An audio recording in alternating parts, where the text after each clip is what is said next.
Decíamos que se está hablando mucho de usted porque ha sido la persona que ha promovido pues ese informe que se ha presentado esta semana en Bruselas, con la presencia, entre otros, del presidente de la ciudad de Melilla y de Ceuta, de Juan Jesús Vivas y de Eduardo de Castro, pues bueno, pues para analizar por dónde puede ir el futuro económico de las ciudades autónomas. Jordi, me gustaría que nos contara antes de nada, antes de hablar del contenido en sí del informe, ¿cómo surge pues esta iniciativa? ¿Qué le lleva a usted a encargar este informe, a promover que se hable en el Parlamento Europeo de las dos ciudades autónomas? Pues mira, como continuidad del impulso que ya hace un año, cuando la situación de Ceuta, la entrada de más de 10.000 personas, entre ellas más de 1.500 menores, que asaltaron la ciudad, una estrategia de presión por parte de Marruecos utilizando la inmigración de una forma absolutamente obscena. Yo impulsé en el Parlamento Europeo una resolución que hemos dicho múltiples veces, histórica. Yo sinceramente creo que es histórica, en la cual se ha reafirmado que Ceuta y Melilla eran frontera de la Unión Europea, que el territorio era español y era europeo, que no se podía poner en cuestión la soberanía, bueno, que su defensa implicaba también el conjunto de la Unión Europea. Es decir, se ratificaba una serie de cosas que se daban por hechas, pero que era importante en aquel contexto que en el Parlamento Europeo, pues el corazón de la democracia europea, se dijese, ¿no? Que Ceuta y Melilla se sintieran protegidas por Europa, por sus instituciones. Y a partir de ahí, pues alcancé un compromiso personal. Yo soy un político que cuando cojo un tema, ya que fue un tema provocado por la situación, pues me gusta continuarlo. Esa situación evidenció que había unos problemas que trascendían al propio hecho de la presión de Marruecos, se producían también en un contexto ya de cierre de fronteras y que era necesario pues un poco reflexionar acerca de cuál tenía que ser el futuro de Ceuta y Melilla para garantizar, y insisto en estas dos ideas, la seguridad y la prosperidad de sus ciudadanos, pensando en el medio y largo plazo. Y pues me comprometí con ello. Creo que había tres temas que debían ser analizados desde una perspectiva técnico-jurídica a la hora de evaluar los pros y contras de sus decisiones de cara a marcar esa estrategia de futuro de Melilla, que como sabéis es Schengen, Unión Aduanera y región periféricas, y decidí encargar un informe y presentarlo en el Parlamento Europeo y contar en este caso con la presencia de las instituciones melillenses, para que se viesen en el corazón de Europa, para que se sintiesen en el corazón de Europa y para que Ceuta y Melilla se vieran en el corazón de Europa desde una perspectiva de una agenda positiva. Jordi, ¿y cuáles son las principales conclusiones que se extraen de ese informe en cuanto a estos tres aspectos? El tema del espacio Schengen sin ningún tipo de excepciones, la unión aduanera y también ese estatuto de región ultraperiférica. Bueno, a mí personalmente yo tengo mis conclusiones, que más que conclusiones, mi opinión poco se desarrolla en el prólogo.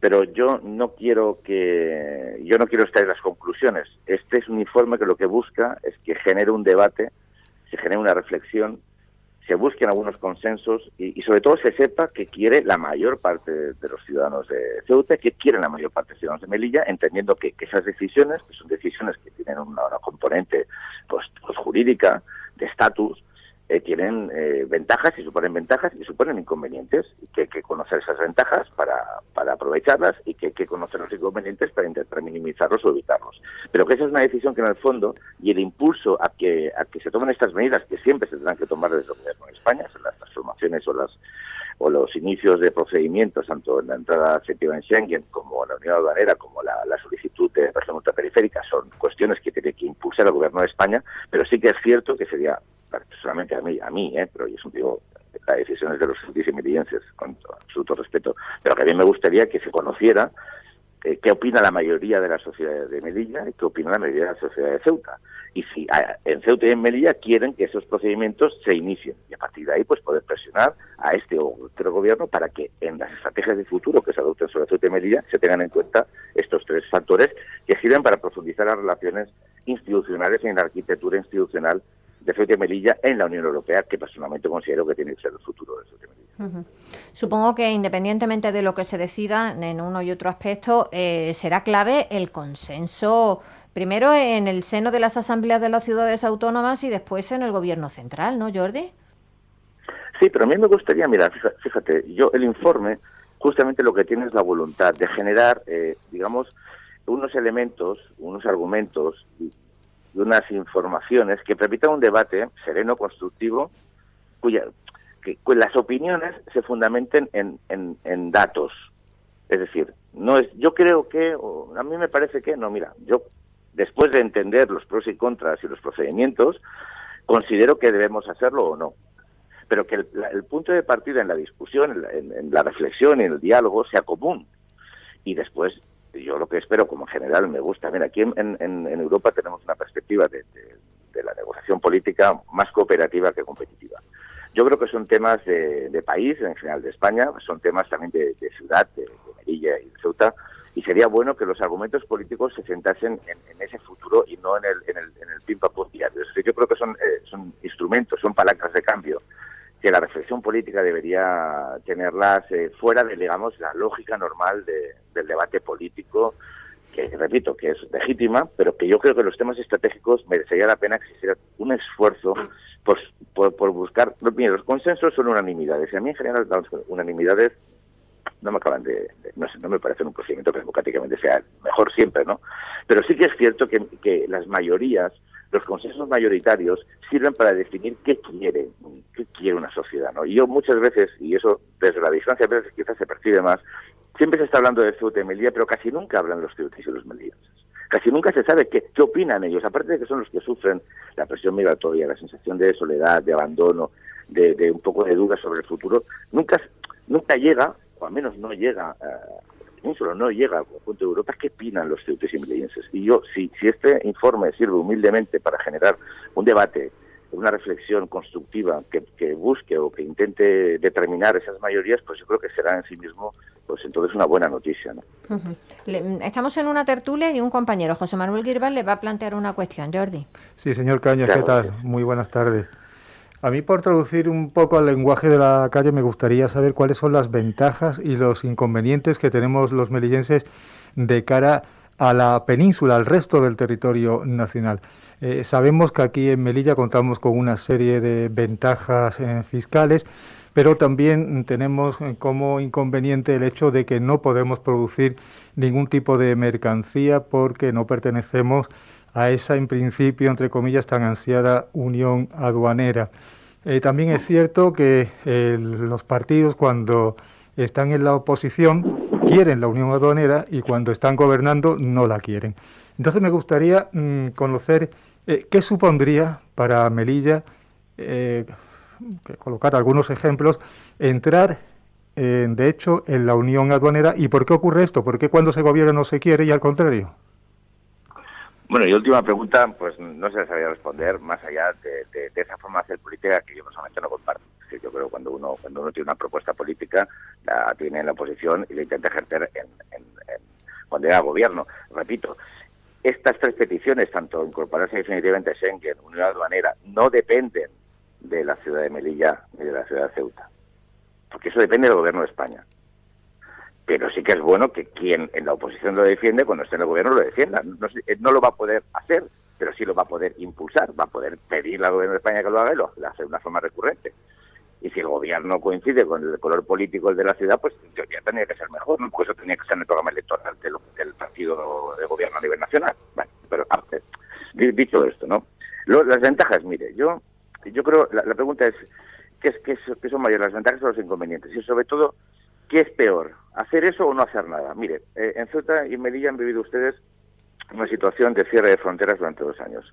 En el caso de Melilla hay una frontera comercial, pero en el caso de Ceuta, sí. Pero ustedes han visto que la dependencia exclusiva de Marruecos o mayoritaria de Marruecos supone un grave riesgo, que es que cuando Marruecos decide, la actividad económica prácticamente se paraliza. Uh-huh. Entonces, yo siendo 2 territorios de españoles, obviamente, pero de la Unión Europea, considero que el espacio natural de intercambios es con el resto de Europa, el conjunto de Europa, y con lo que eso significa con el resto del mundo.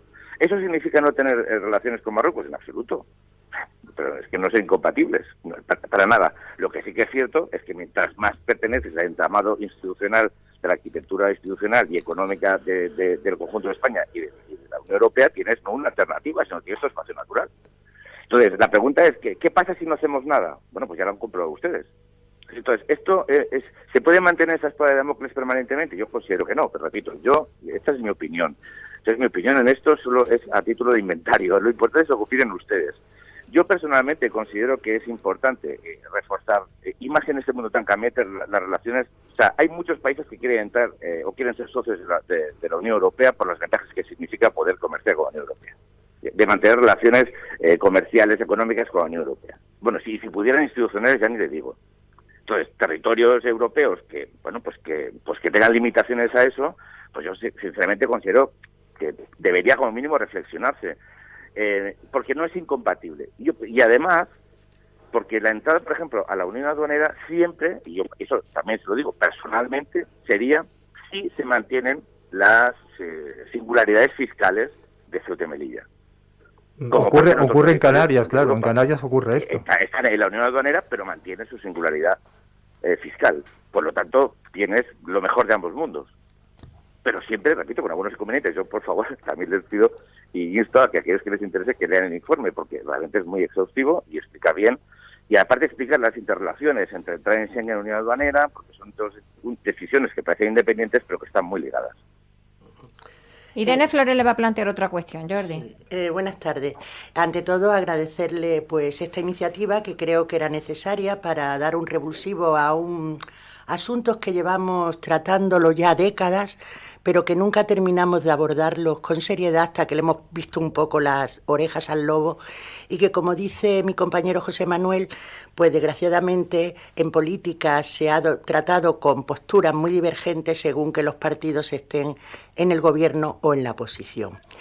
Pero mi pregunta, señor Cañas, va más allá de este debate que, como le digo, es necesario y que le agradezco y sobre todo que lo plantee con esta importancia para que los ciudadanos de Ceuta y Melilla seamos partícipes y podamos participar de él y opinar. Mi pregunta es, ¿qué puede hacer Europa hoy en día por Melilla y Ceuta? Lo digo en concreto por la política de vecindad que usted sabe que existe desde hace tiempo para la Unión Europea, los tratados de buena vecindad, y que ha hecho posible un gran intercambio económico, político, cultural, social, con ciudades como Málaga y Nador, pero que sin embargo está absolutamente vedada para Melilla. ¿Qué podría hacer Europa y qué podría hacer Europa si nuestra posición en la UE estuviera reforzada para que pudiéramos beneficiarnos de esos tratados de buena vecindad que serían sin duda una salida buenísima y de futuro para Melilla y su entorno? Mire, me parece su pregunta una pregunta acertadísima. Aquí hay dos niveles. Primero, lo que puede hacer Ceuta y Melilla por su cuenta. Ceuta y Melilla tienen que estar representadas a nivel institucional en Europa. Y eso puede vehicularse a través de una representación institucional, puede vehicularse a través de representantes en la representación permanente de España ante las instituciones europeas, como parece que la rueda de prensa que dimos antes de ayer dijeron ambos presidentes. Es decir, que Ceuta y Melilla estén ellas representadas en Bruselas, en Europa, para participar de los debates que le afectan. Por ejemplo, ahora hay toda una estrategia sobre el futuro de las relaciones entre Europa y África, donde Ceuta y Melilla, evidentemente, tenían que tener una voz, puesto que son la única frontera terrestre de Europa en África. Entonces, la futura estrategia de Europa en el continente, evidentemente, que tendría que tener a Ceuta y Melilla en consideración.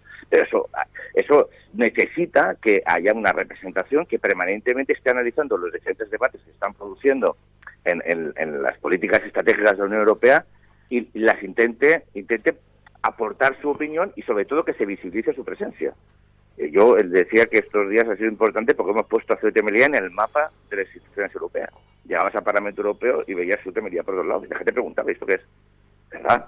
Entonces, ¿qué hay que haer? Pues avanzar en esa línea. Eso es lo que pueden hacer las instituciones europeas, las instituciones de Ceuta y Melilla. Ellas mismas tienen un nivel de representación leal, evidentemente, con el conjunto del país, pero simplemente estando preocupadas por aquello que les afecta. Y después, usted me dice, ¿Europa qué puede hacer? Mire, aquí pues, Europa hace lo que los Estados le dicen. Europa, por ejemplo, repito, hace un año en el Parlamento Europeo dio un golpe en la mesa diciendo Marruecos está utilizando regularmente la inmigración y esto no lo puede hacer un socio privilegiado. Pero yo le digo una cosa, si el gobierno de España no utiliza esos instrumentos que tiene a través del Consejo en la Comisión, Marruecos le pongo un ejemplo, Marruecos es tiene el partenariado o la asociación más potente que tiene la Unión Europea con cualquier otro país. Tiene un acuerdo de asociación con una vertiente comercial extraordinariamente beneficiosa para Marruecos. Marruecos recibe innumerables fondos de ayuda al desarrollo, de fondos, por ejemplo, el año pasado recibió más de 95 millones de euros para control de frontera. O sea, imagínense la burla que supuso después de que Europa paga casi 100 millones de euros en control de frontera, lo que hizo Marruecos en Ceuta y lo que hace Melilla recurrentemente. Pero es que eso no lo saben los ciudadanos españoles y sobre todo el gobierno de España no le dice a la Unión Europea, oiga, nosotros que estamos pagando esto, los europeos, ¿cómo podemos permitir que Marruecos haga esto con un Estado miembro, es decir, con el conjunto de la Unión Europea? Porque en cuanto que frontera exterior de la Unión Europea, lo que pasa en la frontera de Ceuta y Melilla, que no son la frontera de Ceuta y Melilla, son la frontera de Europa y de España, no son las fronteras de las dos ciudades, son las fronteras de Europa y de España, afecta al conjunto de la Unión. Luego, ¿cómo podemos permitir que un socio privilegiado trate de esta forma tan desconsiderada una burla, cuando no un chantaje, al conjunto de la Unión Europea con 400 millones? Pero eso lo tiene que impulsar el gobierno de España. Y desgraciadamente no lo hace. Entonces la pregunta sería, oiga, ¿por qué ustedes no utilizan los instrumentos de presión diplomática, comercial y económica que tenemos a nuestra disposición a través de las instituciones europeas contra un país que está ejerciendo una presión y una asfixia económica y una situación de angustia humana a dos territorios europeos? Bueno, pues ese es un poco el debate, pero ese debate, en la medida que Ceuta y Melilla estén ignoradas o no existan en el radar de la institucional europeo, se puede producir con más facilidad. Pues entonces, ¿qué hay que hacer? Pues estar ahí, estar presente y sobre todo intentar presionar a nuestro gobierno para que utilice los mecanismos para salvaguardar los intereses de los ceutíes y melillenses. Una cosa más, si no le queremos entretener. Desde aquí se ha planteado del principal partido del gobierno, Coalición por Melilla. De hecho, una de sus integrantes ha estado esta semana en Bruselas, Dunia Al-Mansuri, pues crear una oficina allí en el Parlamento Europeo que aborde los asuntos específicos de Melilla. ¿Cómo ve eso, Jordi? ¿Sería interesante para nuestra ciudad o no es importante? Yo por lo que entendí, pero a mí me gustaría verlo concretado, una propuesta concreta, por lo que entendí, como me comentaron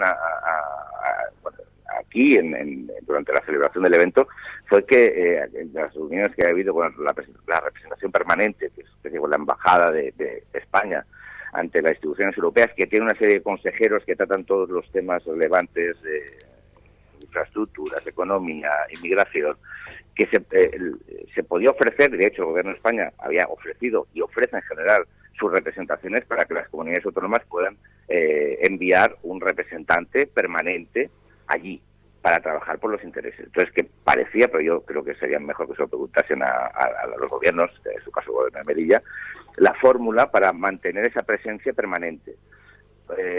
Porque eso no necesita infraestructura, no necesita de alquilar ninguna sede, simplemente tener una persona que trabaja y que se enlaza con la representación permanente de España ante la Unión Europea, que lo hace a nivel de equipos de trabajo. Con lo cual estarías presente en todos los debates y podrías estar alerta de lo que está sucediendo. A mí me parece, eso sería una buena idea, como otras, como participar en el Comité de las Regiones o intentar trabajar para tener una presencia directa o trabajar en los mecanismos indirectos que tiene el Comité de las Regiones para estar presente en los debates del Comité de las Regiones, que es muy importante porque es una entidad que la Comisión utiliza consultivamente para saber la opinión y por lo tanto estar ahí, puedes dar tu opinión acerca de los debates políticos que se tienen estratégicos. Es decir, yo creo que simplemente es un cambio de actitud. La fórmula, yo siempre digo, la mejor que estimen los representantes políticos de Ceuta y Melilla, pero lo que tienen que tener es una representación. Como tienen en Europa, todas las regiones tienen representaciones. Lo que pasa es que estamos acostumbrados en España que algunas de las representaciones, como la de Cataluña, lo que hacen es ir en contra del Estado. Pero la mayoría de las regiones tienen representantes que lo que hacen es trabajar por sus regiones, cosa que es normal. O sea, no está muy bien, pero que la fórmula o la naturaleza de esa representación, pues aquí la tiene que decir, pues son los responsables políticos electos por los ceutíes y por los melillenses, en este caso por los melillenses. Muy bien, Jordi, pues ya no le entretenemos más. Jordi Cañas, eurodiputado de Ciudadanos en el Parlamento Europeo, que ha hecho posible que estos días se haya oído hablar mucho de Ceuta y de Melilla en el Parlamento Europeo. Ya solo por eso supongo que es algo muy positivo para nuestras ciudades. Jordi, muchísimas gracias por haber estado con nosotros. Muchísimas gracias. Mira, y perdóname simplemente 20 segundos más. Me preguntaban ayer en una entrevista, pero bueno, ¿tú por qué, si no eres de Ceuta y Melilla, estás defendiendo los intereses de Ceuta y Melilla? Y yo le dije, pues muy sencillo, porque soy diputado español al Parlamento Europeo y todas las ciudades y territorios de mi país nos ocupan y nos preocupan a todos los diputados, no solo a mí. Es decir, simplemente hacemos nuestro trabajo, que es defender a todos nuestros ciudadanos, también a los ceutíes y melillenses. Muy bien, pues muchísimas gracias, Jordi. Un placer. Hasta pronto. Un fuerte abrazo. Adiós.